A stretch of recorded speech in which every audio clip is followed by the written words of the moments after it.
The discovery of fire is seen widely as one of the most consequential and advantageous things to ever happen to all of humankind and in human history. And it just so happens to eke out of my mixtape every time I play it. But the truth of the matter is, fire is equally a destructive and vicious element that leaves a path of destruction anywhere it goes.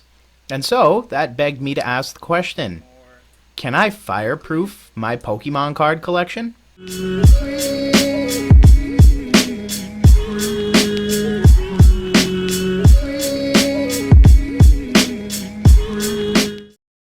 Hey Gengar Gang, what is going on? My name is Ryan, this is the Analytic Gengar, and welcome to another video. In today's video, friends, we talk about the age-old question and attempt to answer, can I fireproof my Pokemon trading card collection?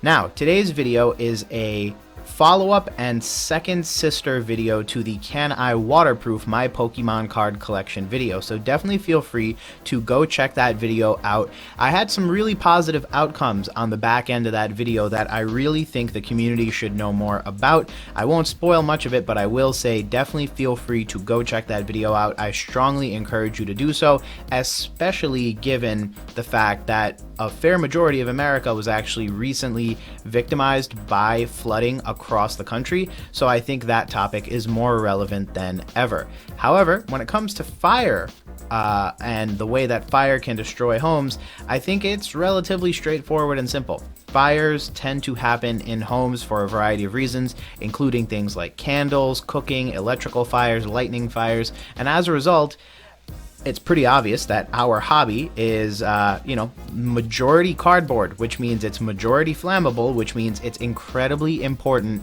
that we consider how to fireproof our collection if the risk of fire is incredibly high in our area, and that might be for a variety of reasons. Before I get started, friends, make sure to hit that like button if you haven't already, and hey, you're already here. If you like today's content, definitely feel free to subscribe to join the Gengar Gang. But without further ado, let's go ahead and get started with today's topic. Now, the first and obviously most relevant conversation point to be had is, why is this important? And to answer that question, it's just as simple as the graphic you're seeing on screen right now. Direct fire damage in America caused over $12.29 billion, and that's not including other fires as well as vehicle fires. Now, when they say structure fires, they literally mean things like your home, where your Pokemon cards might be. And obviously, Pokemon cards tend to be a bit flammable given the fact that they are in fact made of paper. So, not only is there the consideration of the costs of, all the devastation that fire can wreak, but in addition to that, you have to consider how fire in the home can cause unforeseen damage to your Pokemon cards. The other major trick about this is that most home insurance policies will not cover vintage Pokemon cards, so it can be very, very difficult finding adequate fire insurance for your high-end collectibles. And, of course, you can never truly mitigate sincerely the entire risk of fire within a home or within a structure. Just as an example, you might live in an apartment building, and even though you're very good about storing your collection and making sure your stove is out at night, it's not to say that another person would be so careful who lives in that same building, or your neighbors in an adjoining house, etc., etc. And it's for these and many reasons that this is a very relevant topic to our hobby, because as you're going to find out in today's video, there are a lot of claims made by certain products out there on the internet that are not quite as true as we would like them to be.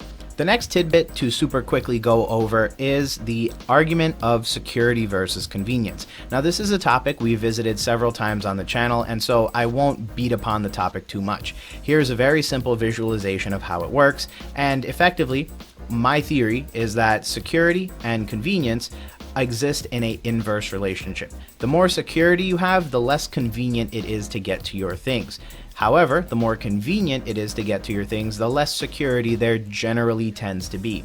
If you find a situation where there is both high security and ease of access, or high convenience, you usually are in the unicorn zone, which basically means, hey, you're in a really good situation and you should really take that solution forward and really try to implement it in all of your aspects of the hobby. However, unfortunately, Many times that isn't the case. A good example of this is if you have a high-end collectible, let's just say a first edition base set box or a very rare slab, chances are if you want to guarantee its protection, you're going to have to either store it off-site at a vault of some sort, like the PWCC vault, or at a safety deposit box at a bank. However, given the high amount of security, what you'll notice is it's not as convenient. It's not as easy to access it as if you were keeping it, I don't know, in your room in a display case, or even downstairs in the basement or upstairs in the attic, because you have to get out of your house, get in the car, go to this place, and then use your key to get in. You're probably going to have to show ID, wear a mask, etc., etc. The general idea and trend here is always the same. The more security you want around something, the more likely the convenience will be impacted, and also the cost will be impacted. A very specific but relevant example to fire damage is the installation of either fireproofing or the installation of a sprinkler system. Sprinklers are great because they will directly work to combat the fire and, prevent structural damage, yet at the same time, unless your Pokemon cards are stored in a way that they are waterproofed for high pressure sprinkler systems, they will likely still be destroyed by the water. And then there's also the argument that if you're going to fireproof a room, it's probably going to cost you thousands, if not tens of thousands of dollars to get a fire-tight seal, while at the same time being able to protect your Pokemon cards. And of course, what that means is you have higher levels of security, but you also have higher levels of costs that most collectors will not be able to shoulder purely for the purpose of protecting their Pokemon card collection. So it's important to understand security and its trade-offs, and either one, find a unicorn solution to the problem, or two, really make it your business to understand the trade-offs and make the most informed decision based on your specific situation. Now, as for today's video, the main purpose is to quite literally light Pokemon cards on fire, but it's not going to be just as simple as that. I recently purchased the good stuff, a Amazon product, fireproof and waterproof bag. Now, we've already tested this item in the realm of waterproofing, and what we saw is that it did not hold up as well as it said it would, or as well as the reviews said it would. So what was interesting was that the waterproofing part of it was mediocre at best, but it certainly didn't hold up to the high level of rigor that all of the tests I wanted to put it through. The good news for today's video is that it's a relatively simple approach to testing it. You literally put Pokemon cards in the bag and light the bag on fire. And if at the end of the fire everything is good and copacetic, we know the bag is fireproof. However, if parts of the bag give way, break, or otherwise decay under the heat of the fire, we know for a fact the bag is not fireproof. And that is a big deal, because that means that a relatively available consumer product, something you could buy on Amazon, is not in fact what it say it is. And also, it means that you might need to look a little further, a little deeper, and do a little bit more research before you're able to reliably rely on something on the internet in order to protect your cards. Again, part of the reason I'm doing this is because I realize how simple the situation is. You begin realizing that you have some really expensive cards or booster boxes or a sealed collection. You want to keep them safe. You go on Amazon, you type in fireproof bag, you find this thing, it's $30. It sounds like a good deal. However, you owe it to yourself to test that out for yourself. But you don't, because hey, this thing has 4.5 or 5 stars. Might as well just buy it, right? If everyone else says it's good, it has to be good. But here's the problem. It might not be good. And today's video will give you that answer one way or the other. But my other fear is that there's a likelihood that in addition to this bag being something where claims of fireproofing ability are made but aren't really true, there might be other solutions out there that follow the same exact line. Meaning, there might be other stuff out there that says it's fireproof worthy, but it isn't. And as a result, people are putting their faith in something that isn't really true. And then that means that, heavens forbid, they're ever in a situation where they do experience a home fire, all of their collectibles are going to get destroyed, because what they thought was a legitimate fireproof product is in fact not actually a fireproof product. So that's why today's test is super, super important as well. One last bit before we get started. Obviously, I wanted to make a quick note about this test. I will be lighting Pokemon cards on fire today. Fair warning. And this is your warning that if this is going to upset you, bear with me as I try to justify why it is justifiable and necessary to do this. You will find in today's video whether or not this bag is fireproof. And if in fact it is not fireproof, I'm not trying to spoil the video, you will find that it's important to realize that not everything you see on the internet is true. Namely, if Amazon or the reviewers on Amazon say something is fireproof, that doesn't actually mean it's fireproof. It just means they have their own reasons for leaving a positive review. The issue with that then becomes we need to test this stuff for ourselves. Again, I'm in a situation where I'm very fortunate in that I can sacrifice a couple $100s worth of modern product in order to test if this bag is worth it. Because heavens forbid someone puts a one-of-a-kind PSA slab in here, or a BGS 10 card in here, or a vintage booster box in here worth literal hundreds if not thousands of times more than the total amount of value that I put in this box or in this bag today. The whole point is that their stuff is going to get destroyed. That's a lot of value, that's a lot of collectibles, that's a lot of nostalgia that could be lost. And so I think it's justifiable and necessary to test this out with Pokemon cards the same way it would be in an actual real-life fire in order to get a good answer. And I hope that the learning outcomes from today's video inspire collectors to continue to look at and challenge the ways that we go about keeping our trading card collectibles safe. That's my intention. It's not about destroying cards because other people can't have them or anything of that nature. My main goal is to educate, and my main goal is to make sure that everyone's collectibles are something they can continue to enjoy even in the event of a disaster. And with all that said, let's get started.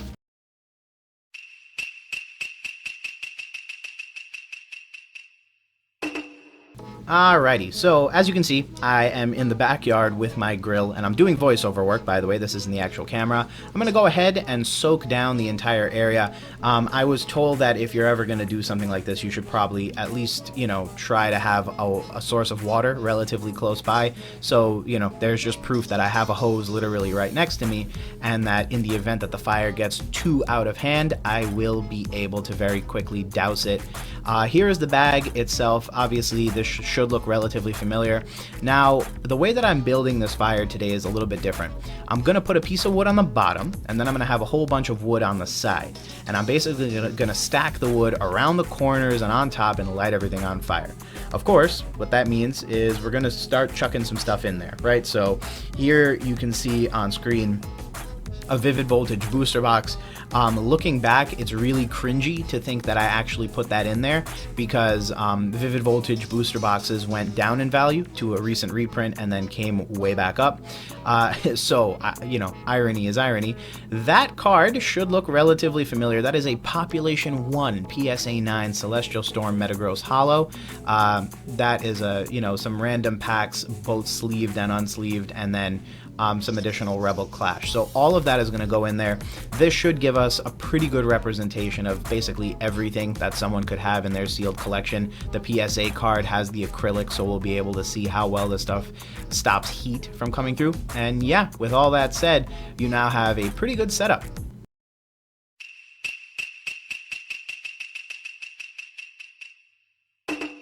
Alright, so now that we have, more or less everything set up and ready to go, I'm actually just going to go ahead and build the fire. So, on screen right now, you'll see me pouring some barbecue starter fluid, which I asked a firefighter friend about, and he is a volunteer firefighter in a different state. He said that that barbecue juice, as I am going to call it throughout the remainder of this video, is very good because it can represent some of the common accelerants that might be found in a home.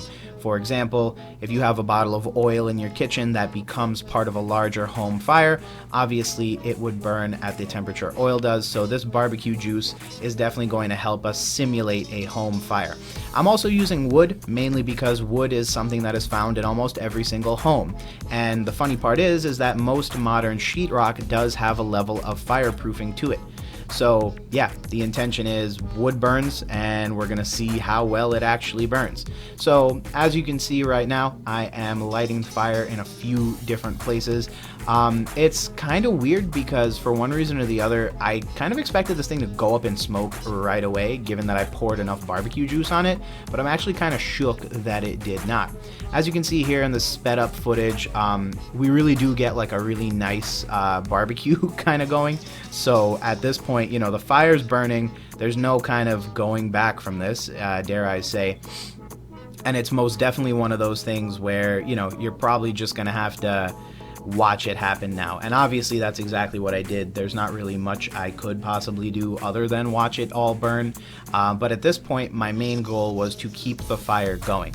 What I wanted to do is not only simulate the heat that a fire would generate in any one instance, but I also wanted to expose the Pokemon cards, and more importantly, the entire bag, to a really good long duration of fire. Fun fact, this fire ended up burning with my assistance for about a full hour. So the modern response to fires is usually well under an hour. However, many fires can actually burn for a significant amount of time longer. And the primary reason for that is usually because, the firefighters have to get there, set up, start with the, hoses. And then even as they're fighting the fire, bear in mind that they're usually fighting one area of the fire.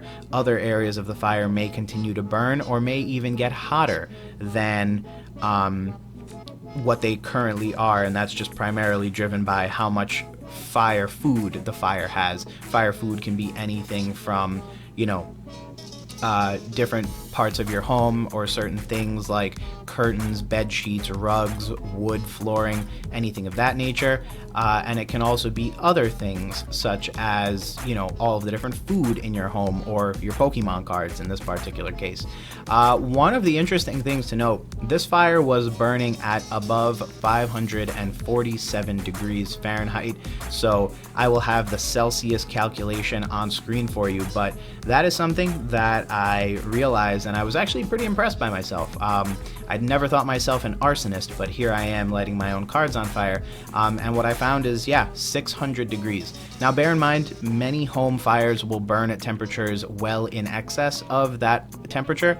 So you usually have some home fires that reach 800, 900, 1000 degrees. It really just depends on the scenario. But 600 is a pretty good middle ground, if anything, because all it really does is it kind of goes to show the ability for wood to burn. More importantly, what's good about this is that if it's a smaller fire, there's still a real benefit to understanding the way this bag protects, right? If this bag fails at 600 degrees Fahrenheit, it's not going to survive a fire at 1000 degrees Fahrenheit. So, it's probably better that this fire didn't burn as hot as some other fires do, mainly because, hey, it's probably actually going to be easier and simpler for us to rule this bag out one way or the other in the event that it fails. With that said, I'm probably just going to let the rest of this roll. And of course, if you want to skip ahead to the next part of the video, I will leave a little blurb for you right here.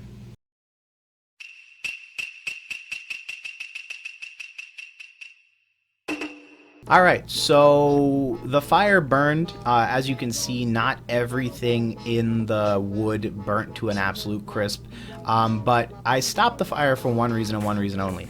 Look right there. That is all we really needed to see in order to know, I think, the way that this was going to go. So I have my tongs from the kitchen that I use to make food with, so I'm not using those again. But I started picking them up and poking and prodding around the fire. At this point, I just wanted to get all of the flames extinguished, so I literally just got the hose out and started spraying it down. I also didn't want to aerate anything in case any of the chemicals were in the bag and were going to do weird things. So I went with a light misting in order to extinguish the flame. At this point, there were no actual flames going, so the most important thing for me was actually just to go ahead and get a nice misting down, make sure that no particles were going to fly up in my face or poison me, because that wouldn't have been good. And at this point, yeah, just making sure that it's safe and easy to handle the actual bag, which I am now going to actually take off, and we're going to dissect and kind of see how well this bag did. Unfortunately, like I may have already suggested, the bag definitely is a little worse for wear, and that's probably a very good indication. Yeah, I'm also going to pick it up and try to like get some water underneath there. Again, just want to make sure that I'm not burning my hands as I go through the process of picking this up, moving it around, and doing all that stuff. But yeah, in the next section, let's get to dissecting this thing? Question mark?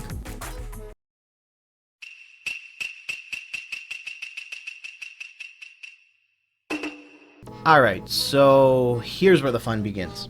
As you can see, I have transported it to a other area where we're able to, you know, just really get a good look at it. I do have a bucket of water off to the side so that I'm able to, you know, if I pull something out of there and it's still on fire, I'm able to actually just drop it in the bucket of water and be done with it. As you can see, the fair majority of everything is actually able to be held by hand.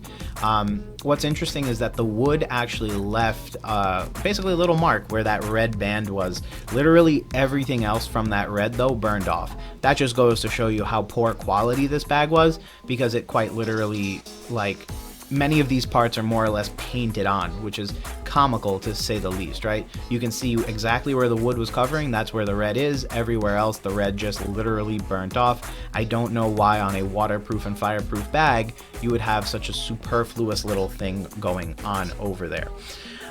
Within the bag, bear in mind, is a PSA case, which is pure plastic acrylic. Bear in mind that in addition to that, there is also a bunch of plastic from not only the booster box wrapper, but also additionally the blister that I put in there. That was Rebel Clash. So there's a fair amount of plastic in there. And the reason I want to bring that up is because obviously plastic is going to be something that melts at a very low temperature, especially when compared to other things. So one of the things that we definitely have to bear in mind is that, there might be some temperature gradients there that cause issues.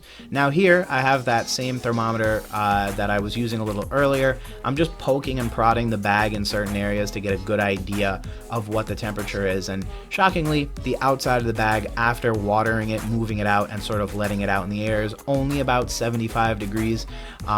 So there's nothing really on the outside of the bag that is causing anything to be, particularly alarming. Here I am finally removing the Velcro bandage on this, so you can see now.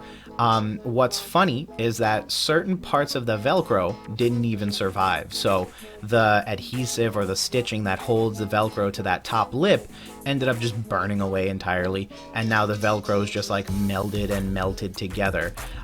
Again, not a really good sign, and doesn't really make me hopeful about any of these Pokemon cards having survived any meaningful amount. Here you can see me pulling off some of that Velcro, again just for funsies, because I think it'd be a sick kick to do so. But really not a good sign at all of things to come. Shockingly enough, the zipper kind of survived, so although it's not waterproof, I guess a full metal zipper is in fact waterproof, or fireproof rather. And here's the straw that broke the camel's back. As you just saw, the literal side of the bag dropped out. So here's where things get painful. Yeah. So alright, so the side of the bag basically falls out. Obviously that's pretty indicative of the fact that I could not fireproof my Pokemon cards today.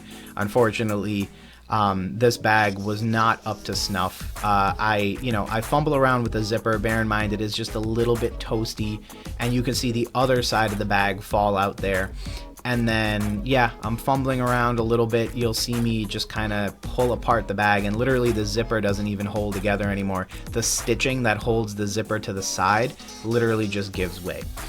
Finally, but not least, you can see the actual contents that are remaining now. And this is the part that really gets heartbreaking, right? Imagine there was something really sentimental in your bag, and you were told and you were promised that this thing was fireproof. trust but verify, question mark, trust but verify, exclamation point. For purely comedic sake, I literally stuck the thermometer in the box of trading cards and got a good read on the temperature by sort of squeezing everything together, and that's because this box was hot to touch. And upon pulling it out, I found that it was in excess of 130 degrees Fahrenheit. And obviously, as I move that probe away from the box and the source of heat, it obviously drops pretty rapidly. Here's the Vivid Voltage blister pack. It fared relatively decently. Part of it, the bottom part of it, lit on fire, but the top part of it did not actually light on fire. Inside was a Celebi pack, and you can see the way that some of the various items burn, which I thought was another really interesting bit of experimenting. I stuck the probe in there, and again, this is like 118, 121 Fahrenheit. Again, a pretty impressive number, all things considered. Here is the blister pack. You can see one of the interesting things, modern Pokemon cards use that hard shell plastic, and I guess in the heat it becomes whitened. So that's really interesting. None of these are any good. There's a code card if you want it, I guess. The Rebel Clash pack really didn't fare that well. And again, these were hot to the touch, mind you. So these were definitely in excess of 100 degrees Fahrenheit. I could feel them. There's a code card for Rebel Clash, though, so if there's a little bit of good news, it's that there was actually some code cards given away in today's video.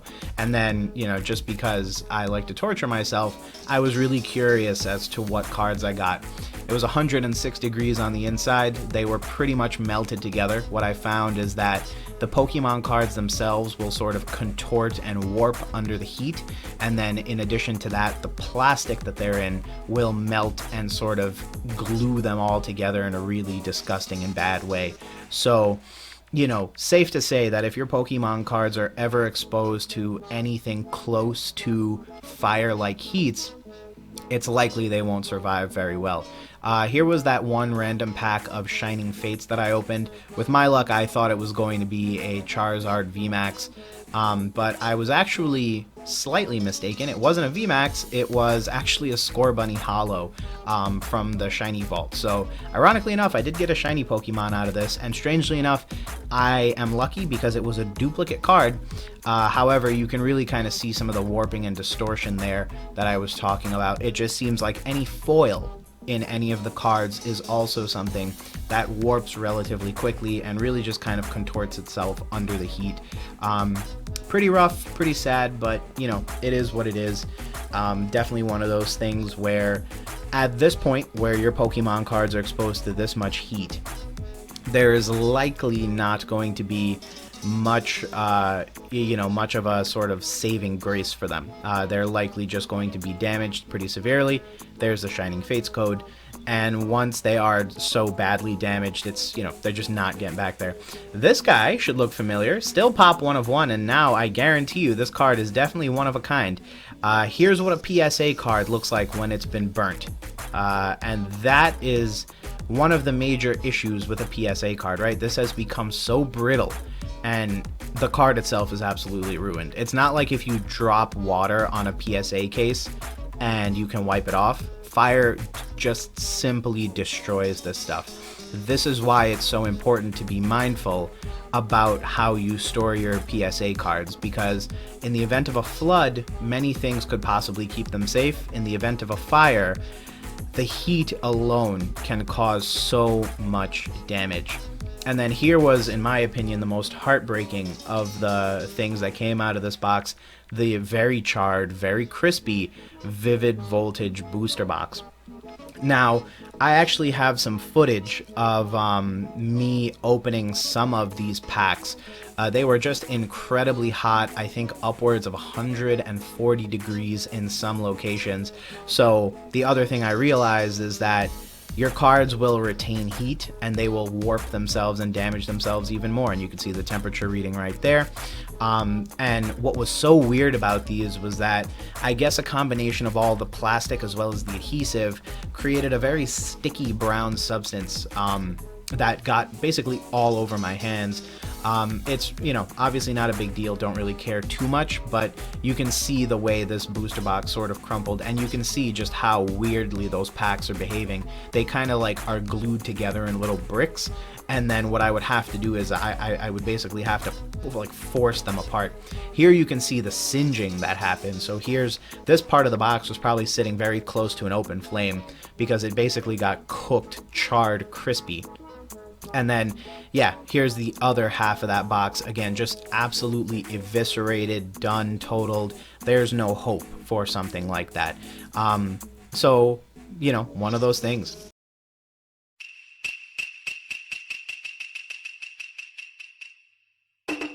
So now it's conclusion time, and conclusion time is a little bit of a heartbreaker. So was I able to fireproof my Pokemon card collection? I was not. More importantly, if you ever think about buying this product, think again. Do not buy it. I am actually going to go out of my way to leave a review on Amazon linking this video when it goes live on YouTube because more people need to know about this.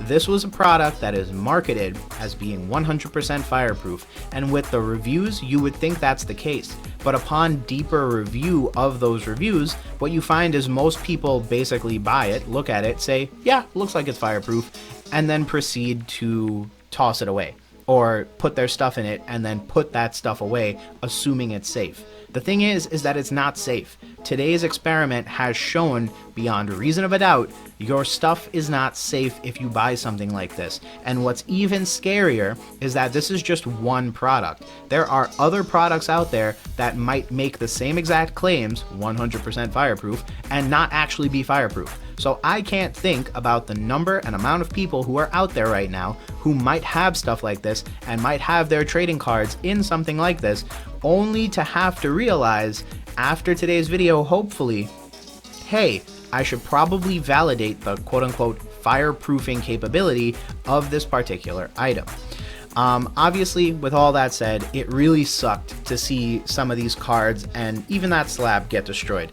All of this stuff was valuable. All of this stuff could have gone to, people, could have been opened, could have been enjoyed. But like I said, my most important thing and my most important goal for today's video was making sure that I could deliver a educational outcome. And I think the educational outcome to be concluded from all of this is don't trust everything you see on the internet. Especially when it comes to something like fireproofing, the only way you'll ever really know is in the event of disaster. And in the event of disaster, it's already too late to start testing the assumptions you've made. It's very, very important to continue to try and poke and prod and probe at this stuff. Make sure that it is in fact actually legitimate, like a fireproof safe, and then at least you can rest semi-assured that your stuff will be safe. Bear in mind, fireproofing is not an easy concept. By nature, most things want to burn, and that's why most actually legitimate, tried, true, and tested industry standard fireproofing material is incredibly, incredibly expensive. So, to say the least, you're probably going to have to shell a lot of money out. My hope was that a $30 bag would in fact be a $30 unicorn, but such is not the case. At least not at the $30 price point, and at least not with this particular item. With all that said, I will continue down this road. I don't know when, I don't know how, but as more items become aware to me that make the claim of fireproof, it is my hope to continue to test them. Because I do hope one day that I can come to you all, and more importantly to the entire community, and say, hey, this is a solid item if you want fireproofing protection from the fire for your Pokemon cards. And I do hope that one day I can bring you all that much. However, for today, I can't fireproof my Pokemon card collection. But with all that said, friends, thanks again for checking out another video. If you enjoyed today's video or you learned anything new, like I said at the beginning, feel free to leave a like. It helps me in the algorithm and it will help get this information out to other people who need it just as much. And of course, if you're not already, consider subscribing to the Gengar Gang in order to join our happy little community. But with all that said, friends, thanks again. I appreciate your viewership. I appreciate you stopping by, and we will talk soon. Peace.